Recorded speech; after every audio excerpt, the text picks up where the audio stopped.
प्रकार से कह रहा था कि भाई आपको तो जब आप वोट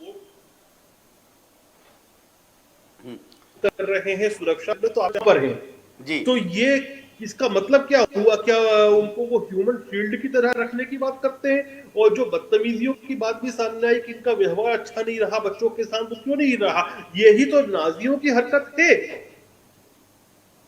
तो बेसिकली यूक्रेन जो अभी फंसा है ये नाजियों की वजह से फंसा है। वो कहीं ना कहीं वो एग्जेजुरेट कर रहे हैं पुतिन साहब, लेकिन उनकी बात में कुछ सच्चाई जरूर है कि वहां नियो नाजीज आ चुके हैं।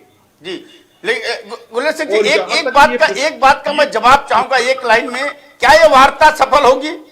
क्या ये वार्ता सफल होगी?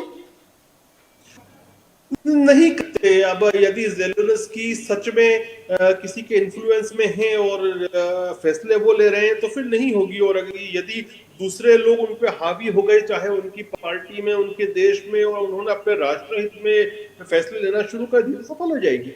हो जाएगी, बिल्कुल बिल्कुल। बहुत बहुत धन्यवाद गुलेर सिंह जी, आपने मैं अपना समय दिया, मेरा मान रखा साहब, बहुत बहुत धन्यवाद। साहब, और बहुत अच्छी पॉइंट बताई आपने, जब मुछों की आपका लड़ाई प्रेम है, और आपका अहम की प्रेम लड़ाई। प्यार है।